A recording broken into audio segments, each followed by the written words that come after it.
Hello, my name is Price Van Ray. I'm a divorced single dad, father of 5 kids. Welcome to my show. So I have like a video going on here, and if you're watching the video, you can you notice something, that I have a beard and half of it is red, the other half is blue.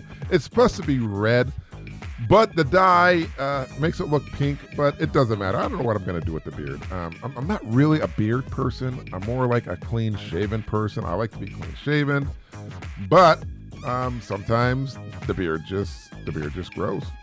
You know what I mean? So what I'm going to do is tell you what's been going on in the last few minutes. I've been trying to get this podcast up and running. The phone's been ringing. People in and out of the house. I was babysitting my grandson, and he's actually a really good kid. He's 5 months, if anybody's interested. Getting really big, and I swear to God, he looks like his mother, right in the eyes. It's unbelievable. So, that being said, I want to get to what we are going to be talking about today. Today we're going to be talking about passive racism. The reason why I want to talk about that is because it's something that's near and dear to me. Although, if you know me, I don't like to talk about politics and race and religion on the podcast. They always say, stay away from this stuff when you're famous. Never comment on this stuff, ever. But since I'm black, and my ex-wife is white, and my kids are biracial, it's important to me that I always talk to my kids about stuff like this, about passive racism, because it can come in many forms, whether you are in school, whether you are in the workforce, whether or not you just go out to dinner or something. It's unbelievable. And I'm not saying it's super bad, but I would love to believe there's a small percentage of people like this, and I would love to believe it isn't a widespread cancer in the world, because I truly believe, I want to believe that people deep down inside their heart are genuinely good. They're good people. Nobody's evil. Nobody's truly bad, although you do have bad and evil people. Unfortunately, I have recently realized I've had to come to the conclusion, you know what, Price? People can be evil. You can't make excuses for these people. It's no. So, my kids, I'm sure, and I've talked to them about it, and they've had some run-ins when it comes to racism, when it comes to passive racism, which is what I like to call it. I remember when I was a kid, I grew up in the ghetto, black community. And I had to get bussed out to the suburbs. I was in a special program called METCO. Don't ask me what it stands for. It's an acronym. I'd have to look it up. But it was a great opportunity for me. I learned so much. And the thing is, this was the early 1970s. And I do remember a couple times when there was some run-ins with racism. One was, I remember I was in the first or second grade. I think it was the first grade. And I was outside playing with my friend, a white kid. And when I came inside, the teacher said to the white kid, "Go wash your hands. You've been playing with the black boy." Well, something like that, you wouldn't think I'd remember because I was just a little kid, but I did. I remember that.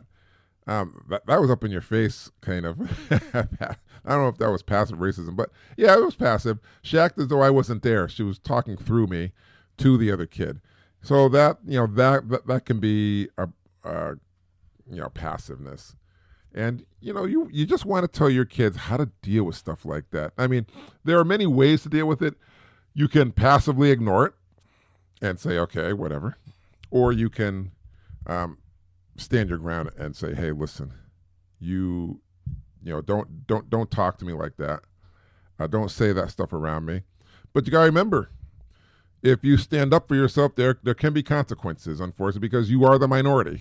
You're going to be at the mercy of whoever is in power, or it can go a different way, where they'll listen and realize what you have to say. But I always say, you have to respect yourself, so others will respect you. if you let somebody call you names, talk down to you, belittle you, humiliate you, then you're setting a standard. You're setting the norm. You're saying, hey, guess what, everybody? Yeah, you can talk that way to me. You can talk down. Yes, sir, you can do that. And I'll just bow my head, keep my eyes low, and say yes'm, no's'm, and be on my merry way. And you can use your power to make me feel like a piece of poop. I mean, is that what you want? I would hope that's not what anybody would want. So, in life, you got to remember, everything happens for a reason, and everything is a learning experience. So, I remember, let's say my dad, he was working in a place, and my dad, he would say, listen, there's many kinds of racism. For example, here's a story where I guess one of his coworkers was moving a piano, and the guy hurt his back, and he was just sitting there and listening, and people were saying, well, it must have been the black keys because the black keys are fat, heavy, and lazy, and they don't really work. Well, come on, that's like passive aggressive. They said it right, not only in his face, but around him. Come on, really? Why would somebody say something like that? And, there was another time my dad said where a supervisor was talking to a person next to him, and he said, hey, call the guy Joe. Hey, Joe, you look like you're pretty uppity. Now, come on. Uppity is like an old slave derogatory term. People would say, when a black person gets on his feet and he gets a lot of money, he's an uppity. We're going to say Negro, but I think we know what that Negro word is. And so, I will tell you, when you're biracial, whether you're black, you're white, or any other ethnicity, you have to remember this can happen to you when you're in school. This can happen to you when you're with other kids. This can happen to you when you get a job. And you would hope when you get a job and people are adults, they act like adults. But unfortunately, sometimes the cancer grows so big, it's like a giant, nasty little evil tumor. And just the way it is. Now, when you need to tell your kids, when you encounter passive racism, if somebody talks down to you, it makes you feel inferior. And that word inferior is just as strong as the N-word. No black person wants to hear that word inferior. They also don't want to hear the words, you seem to have trouble retaining information. Because they're basically calling you a dumb little, and in the black community, that would be the N-word. That's not a good thing.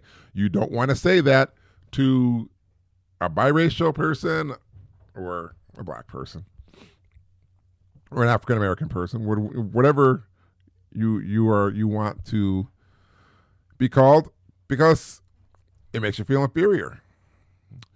You also want to tell your kids, when it comes to passive racism, people can talk behind your back. And that's not a good thing. That's a nasty thing. You don't want people talking behind your back. I mean, people are probably going to do it. And you can either address it or realize that's so childish. But sometimes, guys, we're only human. You can only take so much. Well, you'll have to say something. You can't keep it bottled up inside. Can you? Can you? I don't know if you want to. But, nobody wants to be talked like that. And sometimes the passive racism is in your face, as if you're not even there. My dad told me how he worked third shift, and he was in his chair, and his work was done, but he was dozing in and out of sleep, just dozing off. When you nod your head, and then you catch yourself, oh, you're awake. I guess there were a couple of supervisors and regular employees not less than 10 feet away from him. And because he was in and out, not really sleeping, he could hear him talking pretty much in his face, saying he's always sleeping. Oh, he's always. But my dad said that wasn't true. That was probably the first time he did that because he had stuff going on. I don't think he got much sleep that night. But he also said it's funny how people will focus on you rather than focusing on people who take 10 smoking breaks during a working paid schedule. People will disappear. You won't see people for a while, and is it fair? Life sometimes is not fair. It's sad, but it happens,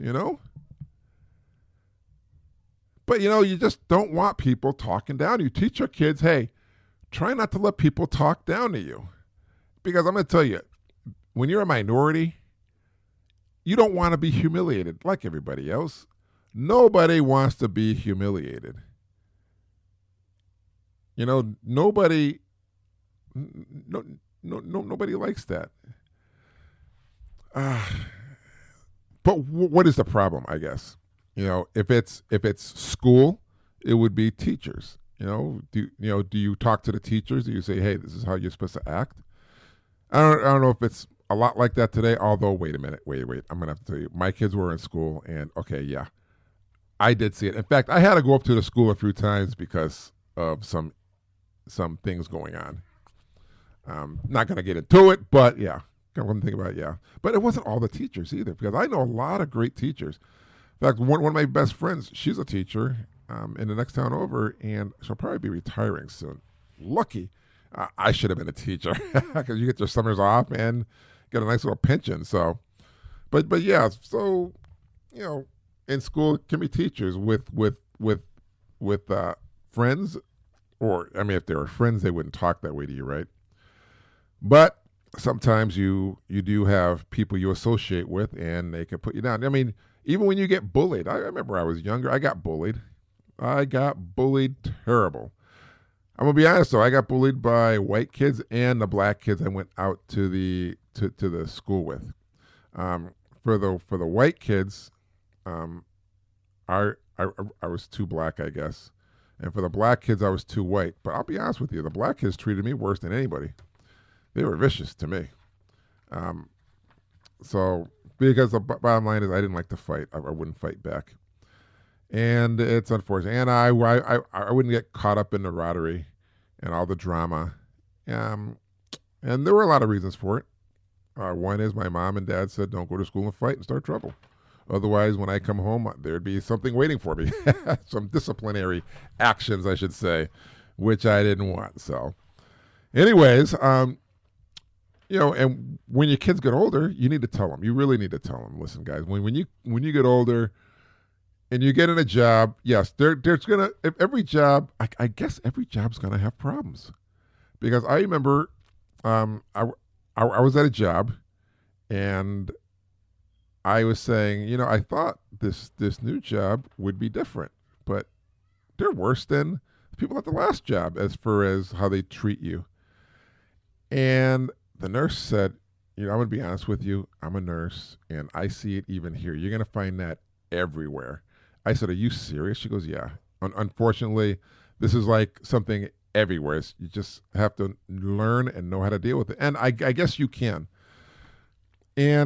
But sometimes you just gotta, I guess, speak up and say something. But you have to realize, if it comes from a supervisor, a person in authority, some people just are not meant to be placed in that kind of a position of power. And why is that? Because the power can go to their head. Sometimes these little people want to feel very big. And when they get that taste of power, they run with it. They think they can do anything. They can walk around and call people stupid. They can call everybody stupid. Guess what? Everybody's stupid except for them. Everybody. That's the first word out of their mouth. Stupid, stupid, stupid. But who's really the stupid one? I don't know. Is it them? Is it the company that allows this kind of behavior?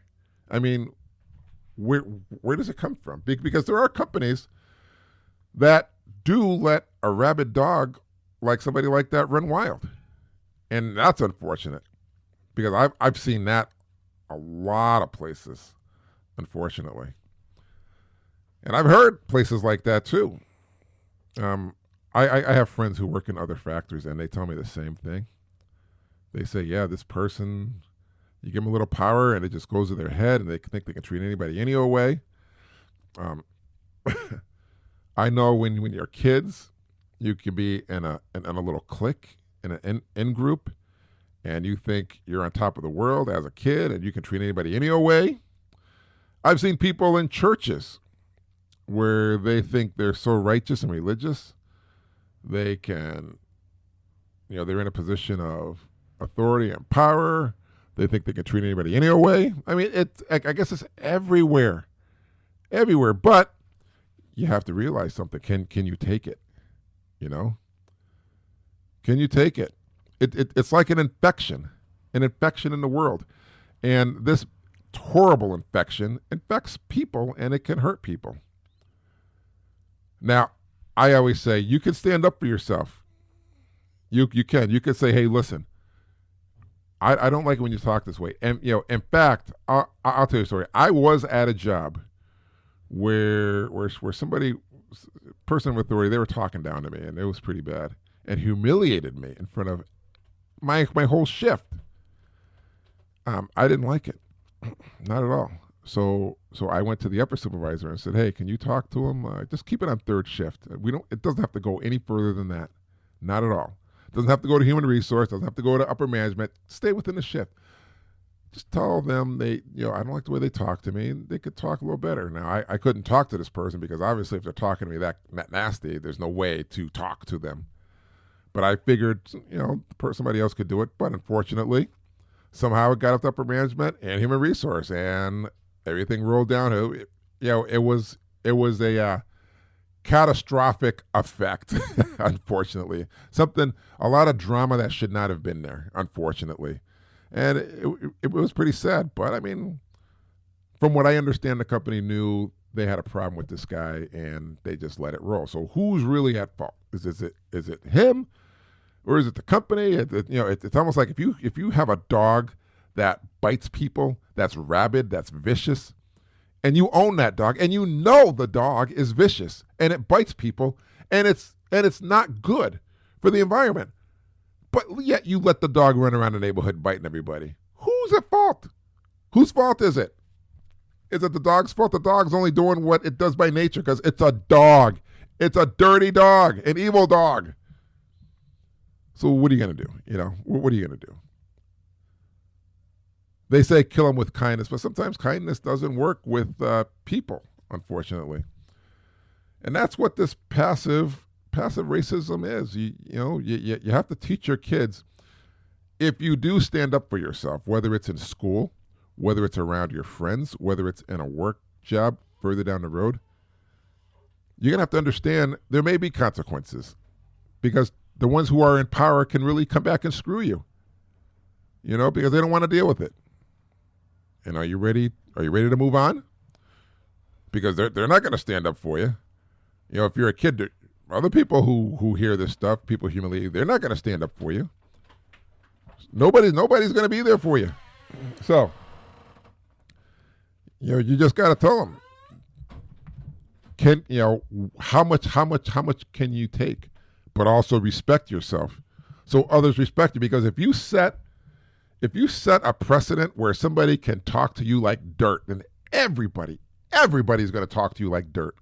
Nobody is going to respect you. Everybody's going to look down at you. They're going to talk about you behind your back. They're going to talk about you in front of your face. And the worst thing is when somebody talks about you behind your back because you're not even there to defend yourself. And you don't want to leave, whether you're with friends in school or at the workforce, and go home and all weekend or all day say, oh my God, I wonder what they're saying about me. Jesus. Life is tough. That's what you got to tell your kids. And there's going to be passive racism. Life is very tough. And that's unfortunate. But you got to remember, everything happens for a reason. Maybe you can learn from it.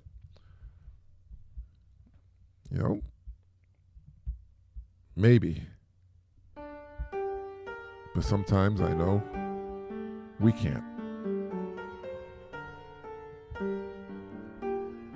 And now, it's story time.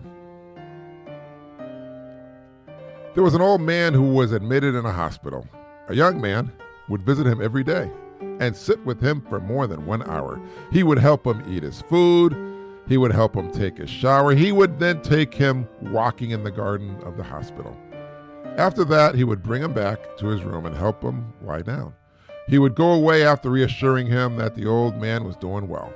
One day, the nurse entered this room to give him medicine and inspect his condition and said to him, "May the Lord be always gracious to your kind of caring, son. Every day he visited you and shows great care." The old man looked at her and closed his eyes and said to her, "I wish he was one of my children. He's an orphan from the neighborhood where we live. I met him one day in the past, crying at the street after his father died. I comforted him and brought him some candy to put a smile on his face. I neither saw him nor talked to him after that for a very long time. When he grew up, he came to discover where my wife and I were living. He would visit us every day and inspect our condition. When I later fell sick, he took my old wife to his home and now comes to the hospital to see my treatment every day. One day I asked him, 'My son, why do you have to deal with us and care about us so much?' He simply smiled and said, 'The taste of candy is still in my mouth.'" What a beautiful, beautiful story. I want to thank you for joining me today. I enjoyed this podcast, and if you enjoyed it, you can download it any time of the day, morning, noon, and night, and hear it all over the internet. It'd be great if you could hear what I have to say so you could hear everything. I don't know if you can hear my cat in the background. I have a cat crying. I have to get her fixed. But I'm going to tell everybody right now, I've been lucky. She didn't really cry all through the podcast. She waited till now. But anyways, I want to thank you all for listening today. It's been great. And don't forget to be nice and talk nice to everyone you see because it's free. Don't be a jerk. And remember this one last bit of advice. Tomorrow is never promised, so don't go to bed angry at your child or anyone you love. And before you go to bed tonight, hug your child and tell them, "I will love you forever, Dad." Hey, everybody. Thanks for joining me here today. Let's do it again. I'll see you next time here on my show. Be well, be kind, be back. Peace. I'll see you later. Bye.